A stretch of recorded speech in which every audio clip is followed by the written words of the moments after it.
Assalamualaikum warahmatullahi wabarakatuh. Perkenalkan, nama saya Rizal Sanandra, NIM 19243130. Saya akan mempresentasikan tugas Sistem Informasi Akuntansi Minggu 8.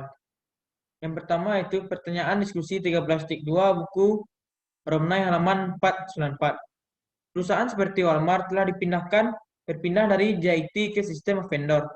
Manajer inventory PMI. Diskusikan kelebihan dan kekurangan potensial atas pengaturan ini jika ada. Pengendalian khusus apakah yang harus dikembangkan untuk menguasai sistem PMI. Jawabannya itu, kelebihan sistem JIT ini adalah dapat mengurangi biaya tenaga kerja, persediaan, risiko kerusakan, dan peningkatan kualitas produk. Keunggulan tersebut seiring dengan adanya total production system dan pengenyakan kualitas baik di tingkat pemasok maupun di interval Walmart sendiri sebagai dalam penerapan sistem JIT sehingga risiko yang akan terbentuk dapat ditekan. Selain itu, biaya tenaga kerja dan biaya penyimpanan dapat ditekan sampai seminimal mungkin.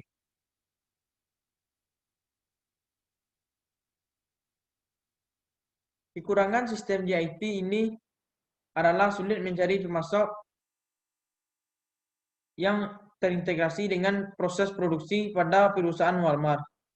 Biaya pengiriman tinggi, kesulitan menghadapi proses produksi pada perusahaan Walmart, biaya pengiriman tinggi, kesulitan menghadapi perubahan permintaan, tuntutan sumber daya manusia yang multifungsi, dan perlengkapan teknologi yang membutuhkan biaya besar. Dengan penerapan VMI ini dapat mengurangi persediaan bahan baku karena supplier yang mengontrol kapan pengiriman bahan baku serta jumlah pesanan sehingga supplier sendiri dapat mengatur proses produksi dan tingkat persediaan lebih baik karena dapat meramaikan permintaan produknya dengan lebih baik untuk memenuhi kebutuhan perusahaan yang disebabkan pertukaran informasi tersebut serta dapat mengurangi biaya telepon dan biaya administrasi. Maka kenaikan variasi demam di upstream dapat diantisipasi dengan demikian service level akan meningkat. Namun PMI tidak dapat dicapai secara instan karena harus berlandas kepercayaan antar stakeholders. Dengan demikian butuh waktu lama untuk membangun kepercayaan. PMI juga sangat tergantung pada teknologi sehingga apabila ada terjadi error dalam teknologi tersebut bisa merusak proses. Pengendalian khusus untuk menguasai sistem PMI adalah pengendalian persediaan atau inventory control. Inventory control ini merupakan usaha-usaha yang dilakukan oleh suatu perusahaan termasuk keputusan-keputusan yang diambil sehingga kebutuhan akan bahan untuk keperluan. Proses produksi dapat terpenuhi secara optimal dengan risiko sekecil mungkin. Persediaan yang terlalu besar overstock merupakan pemborosan karena menyebabkan terlalu tingginya beban-beban biaya guna penyimpanan dan pemeliharaan selama penyimpanan di gudang. Di samping itu juga, persediaan terlalu besar berarti terlalu besar juga barang modal menganggur dan tidak berputar. Begitu juga sebaliknya, kekurangan persediaan out of stock dapat mengganggu kelancaran proses produksi sehingga ketepatan waktu pengiriman sebagaimana telah ditetapkan oleh pelanggan tidak terpenuhi sehingga pelanggan lari ke perusahaan lain. Singkatnya, pengendalian persediaan merupakan usaha-usaha penyediaan bahan-bahan yang diperlukan untuk proses produksi sehingga dapat berjalan lancar, tidak terjadi kekurangan bahan, serta dapat diperoleh biaya persediaan yang sekecil-kecilnya. 2. Pertanyaan diskusi 13.5 buku Romney halaman 495. Haruskah setiap perusahaan beralih dari proses pencocokan 3 cara tradisional, pesanan pembelian, laporan penerimaan, dan faktur pemasok? Oke, pemasok 2 cara, yaitu pesanan pembelian dan laporan penerimaan, yang digunakan dalam Evaluated Receipt Statement, yaitu RS.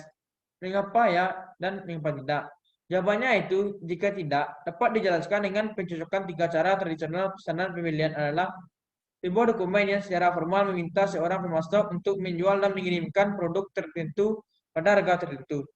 Ini juga merupakan sebuah janji untuk membayar dan menjadi sebuah kontrak setelah pemasok menerimanya. Pesanan pembelian mencakup nama pemasok dan agen pembelian.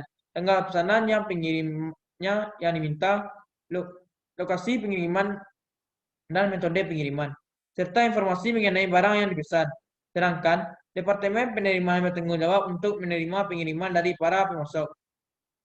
Ia biasanya melapor ke manajer gudang, yang kemudian melapor ke wakil direktur pemasok. Departemen Penyimpanan Persediaan bertanggung jawab untuk penyimpanan barang.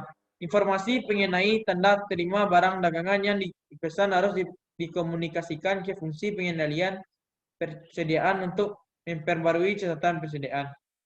Ketika pengiriman tiba, seorang petugas penerimaan membandingkan nomor pesanan pembelian yang direferensikan pada slip pengepasan pemasok dengan pesanan pembelian terbuka untuk memverifikasi bahwa barang pesan. Sebelum melakukan rute persediaan ke gudang atau pabrik, tugas penerimaan juga harus memeriksa setiap pengiriman sebagai tanda-tanda atas kerusakan yang jelas. Laporan penerimaan atau receiving report mendokumentasikan detail-detail mengenai setiap pengiriman termasuk tanggal diterima pengiriman pemasok dan nomor pesanan pembelian. Laporan pengiriman juga berisi ruang untuk mengidentifikasi orang yang menerima dan menginspeksi barang serta untuk penjelasan mengenai kualitas barang yang diterima. 3 pengecualian yang mungkin terhadap proses ini adalah yang pertama itu menerima kuantitas barang yang berbeda dari jumlah yang dipesan. 2. Menerima barang rusak. Yang ketiga, menerima barang berkualitas inferior yang gagal inspeksi. Dalam kasus barang rusak atau berkualitas buruk, sebuah dokumen yang disebut memo debit disiapkan setelah pemasok setuju mengambil kembali barang atau memberikan pengurangan harga. Memo debit atau demo debit memo mencatat penyesuaian yang diminta satu salinan memo debit dikirim ke pemasok. Yang berikutnya membuat dan mengembalikan sebuah memo kredit dalam pengakuan. Menghitung dan mencatat pengiriman persediaan adalah sebuah tugas intensif tenaga kerja.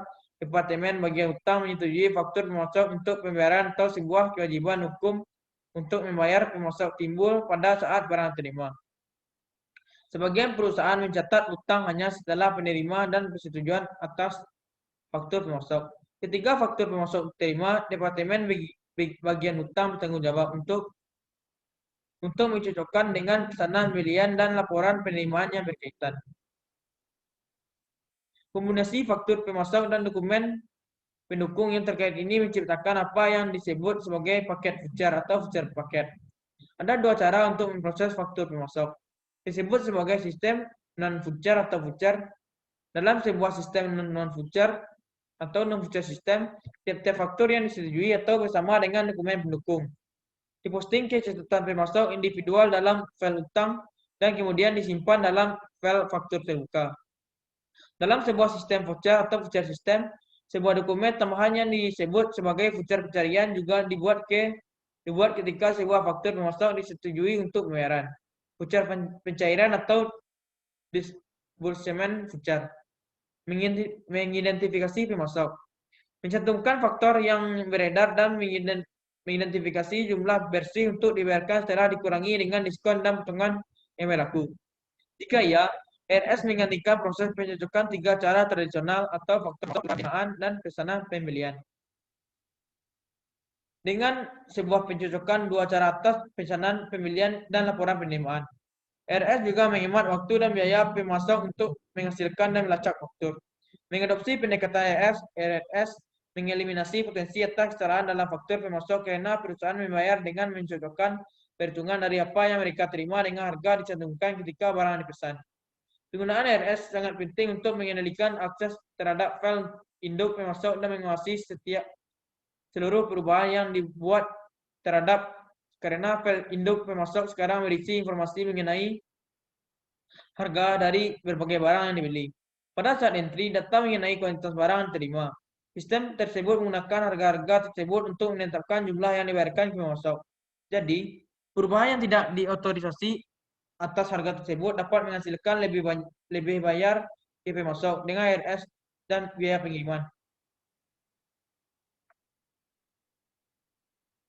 Memerlukan pertimbangan khusus karena sitas menyertakan berbagai peluang untuk kesalahan terjadi. Cara terbaik untuk mengurangi ancaman yang terkait dengan pengiriman adalah menyediakan para staf pembelian dan utang dengan pelatihan yang cukup mengenai praktik dan terminologi transportasi. Oleh karena itu, sebuah pengendalian detektif yang penting adalah memiliki audit internal yang secara periodik memverifikasi kecepatan atau pengiriman dan faktur untuk memastikan bahwa perusahaan tidak sedang dibebankan untuk biaya transportasi yang termasuk semestinya bayar. Yang ketiga, jelaskan mekanisme pengendalian internal yang saudara terapkan untuk mencegah pembayaran faktur pembelian kredit yang sama. Jawabannya itu, risiko ini dapat mempengaruhi kebutuhan arus kas dan terjadi pencatatan keuangan yang tidak sesuai. Hal ini terjadi dengan berbagai cara. Misalnya terdapat duplikasi invoice yang dikirim setelah cek perusahaan dikirimkan ke supplier. Pengendalian yang dapat dilakukan adalah memastikan bahwa tagihan yang akan dibayarkan adalah hanya tagihan yang dilengkapi dengan invoice asli dan dokumen pendukung lainnya seperti proses order dan receiving receipt serta membatalkan semua dokumen pendukung saat pembayaran telah dilakukan. Yang keempat itu, jelaskan mekanisme pengendalian internal yang saudara terapkan untuk mencegah pembelian efektif. Jawabannya itu, penyalahgunaan cek dapat mengakibatkan pengeluaran cek untuk supplier fiktif. Pengendalian yang perlu dilakukan adalah melindungi mesin pencetakan cek dan implementasi akses kepadanya serta menggunakan tinta khusus pada saat mencetak cek. Dan melakukan rekonsiliasi bank merupakan pengendalian paling penting untuk mendeteksi penipuan cek. Hanya itulah presentasi yang dapat saya jelaskan. Assalamualaikum warahmatullahi wabarakatuh.